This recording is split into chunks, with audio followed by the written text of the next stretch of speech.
C'est l'heure du face-à-face entre David Revaud-Dallon du JDD, bonjour, et Bruno Jeudi de Paris Match. Bonjour Roselyne. Bonjour Roselyne. Ravi de vous voir aujourd'hui. Alors ça ne va pas fort pour Manuel Valls, hein, c'est un homme battu.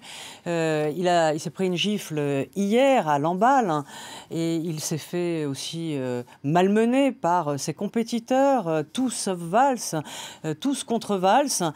Alors sera-t-il vraiment battu au sens plutôt figuré politiquement.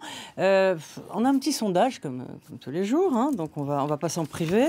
Donc au premier tour, il aurait 34%, donc il serait en tête. Benoît Hamon ensuite avec 27%. Et puis Arnaud Montebourg, 26%. Alors là où ça se gâte, bien sûr, c'est au second tour. Eh bien, il serait battu dans les deux hypothèses avec Montebourg et Benoît Hamon. Il ferait 48% contre 52% pour Montebourg et 52% pour Hamon. Voilà, c'est un sondage BVA. Donc en fait, voilà, s'il ne fait pas 40% au premier tour, Valls, est-ce qu'on peut dire qu'il est cuit ? Ça va être très compliqué du point de vue des réserves de voix, parce qu'il n'y en a pas. Très clairement, qui peut lui apporter ses voix ? Ce sont Sylvia Pinel, dont le score vraisemblablement sera modeste, et Vincent Peillon, qui vraisemblablement ne fera pas non plus un score énorme. Donc on se trouve confronté finalement dans la même situation que Sarkozy dans l'avant-premier tour de la primaire, souvenez-vous, avec à la fois un problème de deuxième tour qui l'obligeait à arriver le plus haut possible au premier. On disait, souvenez-vous, qu'en dessous de 40, ça allait être compliqué, voire 45. Eh bien, c'est exactement la même chose pour Manuel Valls. Et puis, deuxième élément de ressemblance qui n'est pas fortuite, c'est le tout sauf Valls, qui ressemble évidemment au tout sauf Sarkozy de l'époque. Vous êtes un peu sévère, David, parce que quand même, là, dans cette hypothèse-là, alors ce n'est qu'un sondage, on va être prudent, il est quand même qualifié pour le second tour, ce qui n'avait pas été le cas de Nicolas Sarkozy, où la claque avait été bien plus rude. C'est bien pour ça que je disais que les analyses avant le premier tour concernant Sarkozy. Donc on verra ce qu'il en est pour Manuel Valls. Mais c'est vrai, vous avez raison Roselyne, que s'il ne fait pas en gros le score de François Hollande en 2011, qui avait fait 39% au premier tour de la même primaire, on peut dire que pour Manuel Valls, ce sera mission impossible. Et là, je rejoins David, parce que les réserves de voix, elles sont très faibles, alors qu'on voit bien, j'allais dire, la gauche frondeuse, si on ajoute les voix de Benoît Hamon ou Arnaud Montebourg, et c'est vrai qu'il y a un match dans le match pour savoir qui va être en tête entre les deux, semble aujourd'hui majoritaire. Et on le voit même à l'issue des débats où, au fond, Manuel Valls, vous avez raison, a été quand même la cible de toutes les attaques. Moi, je trouve qu'il a plutôt été assez courageux, il a plutôt bien défendu le bilan, et ça l'a remis dans la course, mais ça risque peut-être d'être insuffisant. Est-ce que justement les incohérences, si on regarde ce sondage, est-ce que les incohérences de Valls ne lui ont pas coûté cher, dans le fond ? Parce qu'on attendait à ce qu'il fasse du Valls qui était, personnage autoritaire, droit dans ses bottes, exactement. Le Valls traditionnel, on va dire. Voilà, il nous a fait du Canada Dry, c'est-à-dire un Valls qui ne ressemblait plus à Valls. Et ça, il le paye ? Il le paye, ça c'est le premier élément, c'est-à-dire qu'en fait, vous avez les gens qui... Comme quoi, il faut toujours rester soi-même. C'est vrai, mais après, il dispute une primaire de gauche. Ça, c'est le deuxième argument. Premier argument, il suscite beaucoup d'opposition de par la politique qu'il a menée, mais il ne gomme pas ses oppositions en prenant le contre-pied de ce qu'il a pratiqué au gouvernement. C'est-à-dire qu'il non seulement conserve ces oppositions-là, mais suscite beaucoup d'incompréhension. Et les gens se demandent, moi je l'ai suivi sur le terrain, c'est-à-dire que très concrètement, on l'agresse pas mal sur le 49.3, mais aussi sur sa volte-face sur le 49.3. Donc en réalité, il risque de mécontenter tout le monde. Deuxième argument, c'est que Manuel Valls, il est un peu trop à droite pour cette primaire de gauche. Et vous parliez du tous sauf Valls et de la coalition des trois autres qui se met en place pour le taper, eh bien, c'est justement pour souligner qu'il n'est pas assez à gauche, c'est-à-dire c'est les migrants et le 49.3, ce sont les deux angles d'attaque qu'ont utilisé lors du dernier débat les trois compétiteurs. Et puis, dernier élément, il y a quand même une forme, je dirais peut-être un petit peu de crispation chez Manuel Valls, vous savez, c'est traditionnel, et ça, les gens n'aiment pas, et ça, ses amis le lui disent depuis des années, il faut que tu te corriges, et Manuel Valls, il n'a pas du tout réussi à corriger ça. Alors, donc l'expérience... parce qu'il capitalise là-dessus. C'est son argument de vente. C'est son argument de vente, c'est j'ai de l'expérience, j'ai été Premier ministre.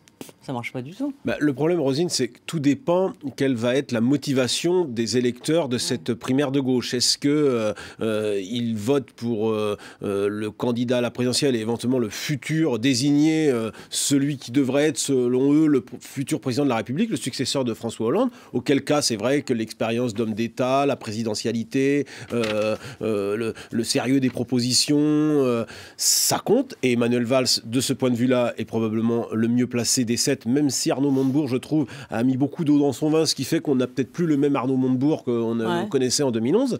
Si les électeurs vont pour désigner le futur chef de l'opposition, ou pire, le futur patron du Parti Socialiste, alors là, les chances de Manuel Valls baissent à vue d'œil, et on voit bien que Benoît Hamon, de ce point de vue-là, est en train de, à force de faire des promesses intenables, voire délirantes. Moi, je suis contre le revenu universel, qui est une belle idée sur le papier, mais qui me paraît infaisable, et en plus infinançable par ailleurs, parce qu'on a vraiment, quand on entend Benoît Hamon, on a l'impression de voir sa feuille d'impôt augmenter en direct à la télévision. Bruno, posez la question que vous posez, c'est d'y répondre. Mais il a ses chances. Il a ses chances de ce point de vue-là. Mais posez la question que vous posez, c'est d'y répondre. Les électeurs savent lire les sondages comme nous et savent pertinemment qu'ils vont voter pour le 5e homme de la présidentielle. Oui, mais en même temps, David, des études d'opinion. En même temps, David, vous aurez remarqué, et moi-même, j'y croyais pas, que manifestement, il va y avoir du monde à cette primaire. D'après les sondeurs. Peut-être 2 millions d'électeurs. C'est bien plus que tout ce que tout le monde imaginait le 1er décembre, lorsque François Hollande a renoncé à cette même primaire. Alors tous, ils se connaissent bien, hein, les Payon, les Valls. Ils ont comploté ensemble, ils se sont aimés, trahis, détestés. On connaît mais je trouve qu'ils se détestent moins qu'à droite, moi. Ah oui. Je trouve que l'ambiance est quand même un peu plus une ambiance de camaraderie qu'à droite, où l'ambiance était quand même pas tout à fait la même génération, Bruno. Hein. C'est des gens qui ont 10 ans de moins, la fameuse génération des quinquas. Ils ont gouverné ensemble, mais moins longtemps. Il y a moins de passifs. Un peu moins de cadavres dans les placards. Est-ce qu'on peut se dire que tout de même, que ce soit Montebourg, Payon et Hamon, en fait, ils sont partis du gouvernement. Tout ça a été calculé. Ils sont partis pour être là aujourd'hui. Mais ils voulaient surtout affronter François Hollande. Montebourg, c'est ce qui lui manque aujourd'hui. On voit bien que Montebourg, il est un peu orphelin de l'absence de Hollande. Ils ont tout fait pour être là aujourd'hui et pour peut-être avoir la main sur le PS. Tout ça est calculé depuis de longues années, on va dire. Savoir si Payon, Montebourg, Hamon ont quitté le gouvernement avec plus ou moins de clash, plus ou moins de bruit. Est-ce pour être là aujourd'hui. Montebourg qui dit c'est fini la politique, je fais de l'entrepreneuriat et tout.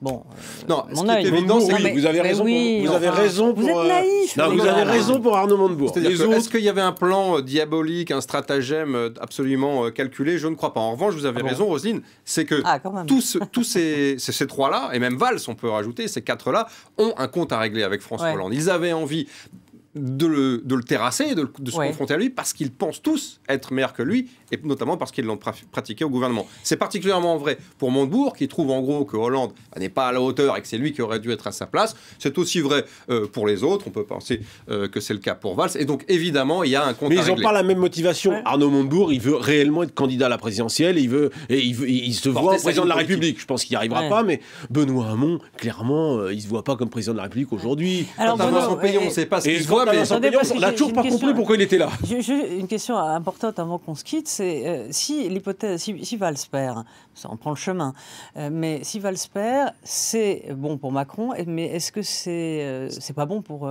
Très mauvais pour François Fillon, Roselyne. Je pense que c'est ce que vous vouliez dire, et c'est très mauvais pour lui. Pourquoi ? Parce qu'une défaite de Manuel Valls, forcément, on le sait que derrière cette primaire, il va y avoir une grosse déperdition au PS. Tout le monde n'ira pas derrière le candidat du Parti Socialiste, et ça fera gonfler les voiles d'Emmanuel Macron, qui déjà est très haut et qui pourrait bien talonner à un moment ou à un autre François Fillon. Oui, les socialistes sont en train de rejoindre Macron alors que nous sommes en pleine primaire par bataillon entier, et évidemment le choix d'un Hamon ou d'un Montebourg les inciterait à aller encore plus vite et plus fort chez le candidat d'En Marche. Et François Hollande qui montre son mépris souverain. Oui, il n'avait pas regardé la fin du premier débat. Il est au théâtre, il est allé voir Michel Drucker dimanche. C'est un peu lamentable ça quand même, David. C'est pas formidable, surtout que tous ses proches, beaucoup d'intimes sont en train de dire qu'il va falloir d'ores et déjà se ranger derrière Macron et on ne peut pas imaginer que François Hollande lui-même ne se pose pas la question. Président, y compris. Mais par contre, il va rater sa sortie, mais surtout, il va finir par achever le Parti socialiste. Oui, mais justement, est-ce qu'on ne pourra pas dire, dans le fond, si Macron gagne, mettons, est-ce qu'on ne dira pas, il est le fossoyeur, effectivement, du PS, mais il aura donné le flambeau accoucheur d'une nouvelle gauche.